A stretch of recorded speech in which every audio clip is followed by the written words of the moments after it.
ఈరోజు మనము chicken biryani mutton biryani కన్నా ఎంతో టేస్ట్గా ఉండే పనస ముక్కల బిర్యానీ ఎలా తయారు చేసుకోవాలో చూద్దామండి. ముందుగా స్టవ్ పైన ఒక కడాయి పెట్టుకుని నూనె వేసుకోవాలి. సన్నగా కట్ చేసిన ఉల్లిపాయ ముక్కలు వేసి చక్కగా ఎర్రగా వేగే వరకు వేయించుకోవాలి.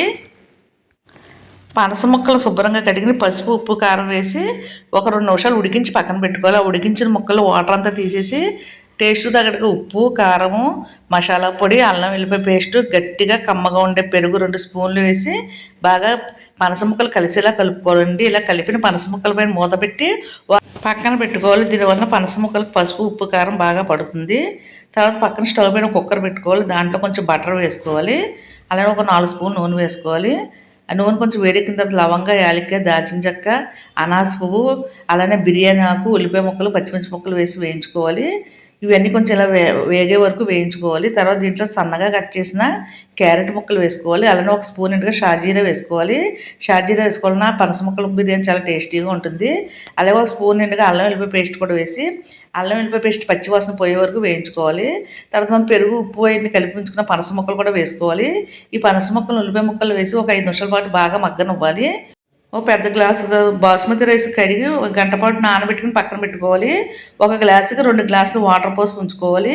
ఉల్లిపాయ ముక్కలు వేగిన తర్వాత వాటర్తో సహా బియ్యంని ఈ పనస ముక్కల్లో వేసి బాగా కలుపుకోవాలి. సాల్ట్ సరిపోతుందో చూసుకోండి. సాల్ట్ సరిపోతే కనుక మరి కొంచెం సాల్ట్ వేసుకోవాలి. తర్వాత మెత్తగా నలిపిన కస్తూరి మేతి వేసుకోవాలి. పైన 2 స్పూన్లు నెయ్యి వేసుకోవాలి. మనం ముందుగానే ఎర్రగా వేయించుకున్నాం కదండి ఉల్లిపాయ ముక్కలు ఈ వాటర్ పైన వేసుకోవాలి. తర్వాత కుక్కర్ మూత పెట్టి స్టవ్ని మీడియం ఫ్లేమ్లో పెట్టుకుని ఒక విజిల్ వచ్చే వరకు ఉంచుకోవాలి. తర్వాత స్టవ్ని సిమ్లో పెట్టుకుని 10 నిమిషాలు ఉడికించుకోవాలి. చల్లారిన తర్వాత మూత తీసి చూసుకోవాలి. చూడండి పనస ముక్కల బిర్యానీ రెడీ అయిపోయింది. చాలా పదునుగా చాలా బాగా వచ్చిందండి. ఈ పనస ముక్కల బిర్యానీ అయితే చాలా రుచిగా ఉంటుంది.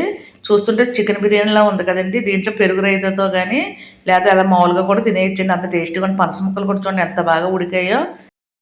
మనం కుక్కర్లో చేసినా కూడా పలుకుగా రావాలంటే బిర్యానీ ఒక గంట పాటు బాస్మతి రైస్ నానబెట్టి 1కి 2 వాటర్ పోసి మూత పెట్టుకోవాలండి. ఇలా కుక్కర్ ఒక విజిల్ వచ్చిన తర్వాత సిమ్లో పెట్టుకుని 10 నిమిషాలు ఉడికించుకోవడం వలన బియ్యం పలుకుగా వస్తుంది. పనస బిర్యానీ బయట కొన్నట్లుగా చాలా బాగుంటుంది. చూడండి పనస ముక్క నలిపితే ఎంత బాగా నలుగుతుందో చాలా బాగా ఉడికిందండి. అలానే ఎంతో రుచితో కూడా ఉంది.